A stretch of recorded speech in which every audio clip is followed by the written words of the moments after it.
Alors, nous allons maintenant voir comment procéder pour tracer la représentation graphique d'une fonction. On va commencer par la fonction linéaire. On a vu ce qu'il fallait retenir dans l'activité précédente, c'est que la représentation graphique d'une fonction linéaire est une droite qui passe par l'origine du repère. Prenons par exemple la fonction linéaire qui à x associe moins 2x. Alors déjà, comprendre ce que fait cette fonction. Si on lui donne un nombre, qu'est-ce qu'elle en fait? Elle le multiplie par moins 2. Moins 2x signifie bien x multiplié par moins 2. Pour tracer une droite, on n'a finalement pas besoin d'une multitude de points. Il suffit de 2 points pour tracer une droite. Si 2 points sont placés, on peut tracer qu'une seule droite par ces 2 points. Donc pour tracer la droite représentant cette fonction, on a besoin de 2 points. Mais comme elle est linéaire, on sait qu'elle passe par l'origine du repère. C'est-à-dire que je peux déjà dire qu'elle va passer par l'origine ici, 0, 0, que je place à l'intersection des deux axes. Donc la méthode à suivre. La fonction étant linéaire, sa représentation graphique passe par l'origine du repère.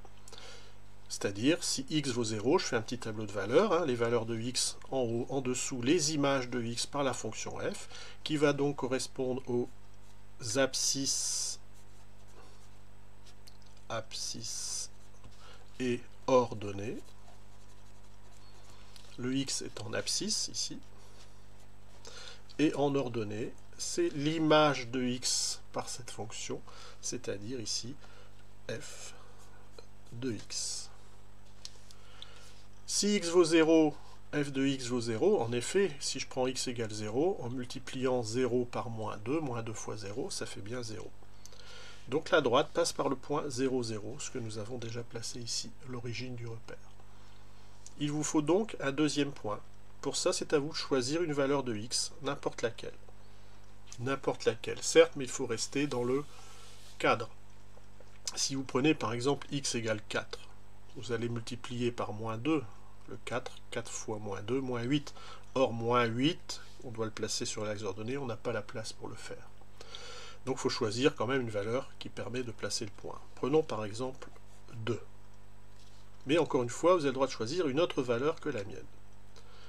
2 aura pour image moins 4, puisque si x vaut 2, moins 2 fois 2, ça fait moins 4. Donc la droite va passer par un autre point, le point d'abscisse 2 et d'ordonnée moins 4. On le place, 2 en abscisse, ici, moins 4 en ordonnée, ce qui fait qu'on a ce point-là à l'intersection ici. Je peux donc maintenant tracer la représentation graphique. Je suis sûr que ce sera la droite qui passe par ces 2 points. Il faut le tracer avec le plus de précision possible. Voilà la droite que je vais appeler par exemple D. Une petite remarque au passage. Si quelqu'un avait pris autre chose que 2, par exemple 1, si je mettais 1 ici, 1, l'image de 1, moins 2 fois 1, moins 2. Donc j'aurais eu le point d'abscisse 1 et d'ordonnée moins 2. Abscisse 1 et ordonnée moins 2, c'est ce point-là. Et on voit bien qu'il est quand même sur la droite.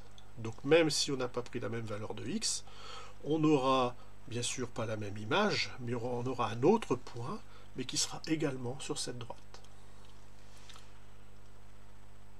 Au niveau vocabulaire, on peut dire que la droite D a pour équation, ça c'est nouveau, y égale moins 2x. Qu'est-ce que ça veut dire? Il ne faut pas en avoir peur, c'est tout simple. Ça veut dire que y, c'est quoi? C'est l'image de x par la fonction f. En fait, le nombre y, c'est le nombre qui est en deuxième position, c'est l'ordonnée, et le nombre x, c'est le nombre en première position. Tous les points qui appartiennent à cette droite ont leur abscisse et ordonnée qui sont liés par cette égalité. C'est-à-dire que l'ordonnée du point est égale à moins 2 fois l'abscisse de ce point. Le nombre moins 2, c'est ce qu'on appelle le coefficient directeur de la droite D. Et ça, on l'a vu aussi dans l'activité précédente. Ce coefficient directeur, il annonce, entre guillemets, l'inclinaison de la droite. quand x vaut moins 2, ça donne cette inclinaison-là. Toutes les droites qui vont représenter des fonctions qui ont le même nombre, ici moins 2, elles sont toutes parallèles comme ceci. Nous allons le voir après quand on va faire les fonctions affines. Alors une petite chose qui est intéressante à retenir, ça permet de vérifier quand on a fini le tracé de sa fonction si on a un bon ou pas. Si le coefficient directeur, c'est-à-dire le coefficient qui est devant le x, est un nombre positif, c'est-à-dire le nombre a est plus grand que 0, alors dans ce cas, c'est une droite qu'on va dire entre guillemets montante. Quand on parcourt de gauche à droite, on monte le long de cette droite. Ce qui est inscrit en dessous. Si le coefficient directeur est négatif, c'est-à-dire si le nombre a est plus petit que 0, on obtient une droite entre guillemets descendante. Quand on la parcourt de gauche à droite, elle descend comme ceci. C'est ce qui est noté donc en dessous. On va s'intéresser maintenant à la fonction affine.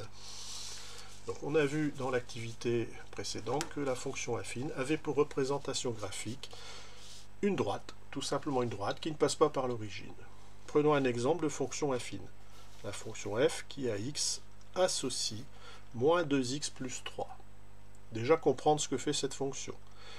Quand on lui donne un nombre, elle le multiplie par moins 2 fois ce nombre, puis elle ajoute 3. La représentation graphique va être une droite, donc on a besoin uniquement de 2 points. Donc je fais un tableau de valeurs, x et en dessous f de x, c'est-à-dire l'image de x par cette fonction. Et je choisis deux nombres, n'importe lesquels. Prenons par exemple 1.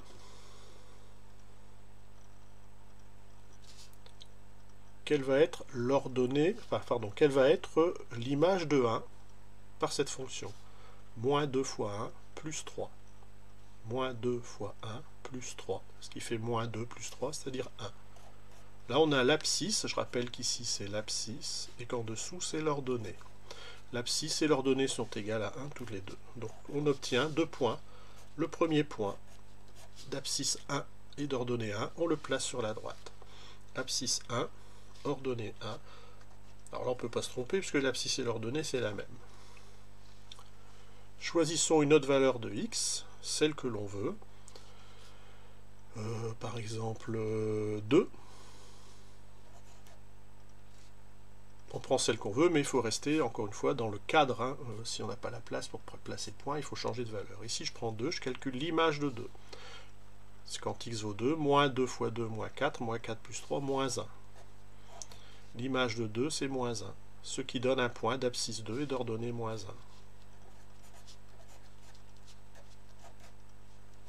Je le place, abscisse 2, ordonnée moins 1.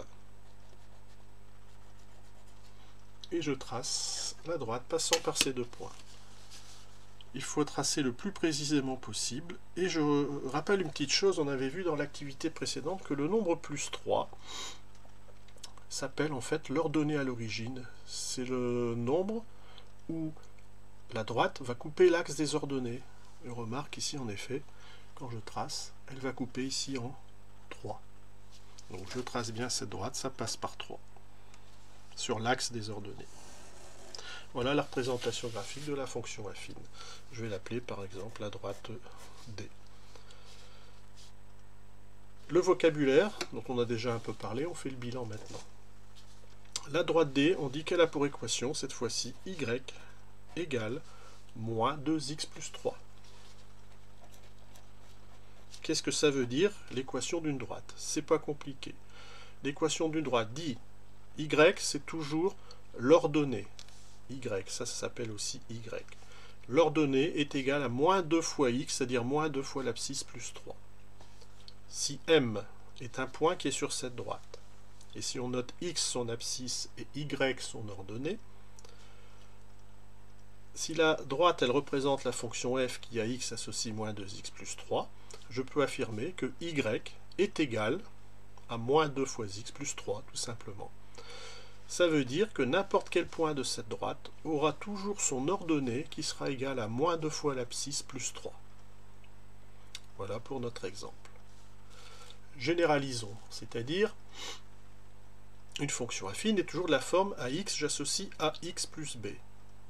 L'équation de la droite sera toujours écrite y égale a fois x plus b. Comme ici, le nombre a c'est moins 2, le nombre b c'est plus 3, l'équation de la droite est y égale moins 2x plus 3. Cette égalité qu'on appelle l'équation de la droite, je le répète, c'est une égalité qui fait le lien entre l'ordonnée et l'abscisse de n'importe quel point de cette droite. L'ordonnée est toujours égale à moins 2 fois l'abscisse plus 3. Le nombre a s'appelle le coefficient directeur de la droite. Ici, dans cet exemple-là, a égale moins 2. Coefficient directeur. Je rappelle que le coefficient directeur donne une indication sur, entre guillemets, l'inclinaison de la droite. Si le nombre a, coefficient directeur, est négatif, c'est une droite qui descend. Si le nombre a était positif, c'est une droite qui monte. Le nombre b s'appelle l'ordonnée à l'origine, à savoir aussi, c'est l'ordonnée du point de la droite qui a pour abscisse 0. C'est-à-dire que cette droite passe par le point 0b. Ici, b, c'est le nombre plus 3. Ordonnée à l'origine. Ça veut dire concrètement que la droite coupe l'axe des ordonnées en la valeur 3. Plus 3 ici positif. Voilà pour la fonction affine. Et on termine par la fonction particulière qui s'appelle la fonction constante. Donc je cherche le document, fonction constante. Voilà. Donc la fonction constante, nous avions vu dans l'activité précédente qu'elle est représentée par une droite parallèle à l'axe des abscisses. Prenons l'exemple, la fonction f qui à x associe 4. Eh bien, quelle que soit la valeur de x, je rappelle qu'ici, vous avez x et ici f de x, il n'y a même pas besoin de faire deux tableaux de valeurs, je pourrais en faire un, mais imaginons x, f de x. Si je prends x égale moins 1, l'image va donner 4. En fait, l'image ne dépend pas de x, c'est toujours 4. Donc ça donne le point moins 1, 4, moins 1, 4. Ici. Si je prends 3, par exemple pour x, si x vaut 3, l'image sera toujours 4. Donc le point d'abscisse 3 est d'ordonnée 4, c'est ce point-là. Et on a bien une droite comme ceci, qui est parallèle à l'axe des abscisses. J'appelle D cette droite. Voilà, vous savez tout sur comment représenter une fonction affine, linéaire ou constante. On n'oublie pas, en résumé, que la fonction linéaire est un cas particulier de la fonction affine, et que la fonction constante est un cas particulier de la fonction affine aussi.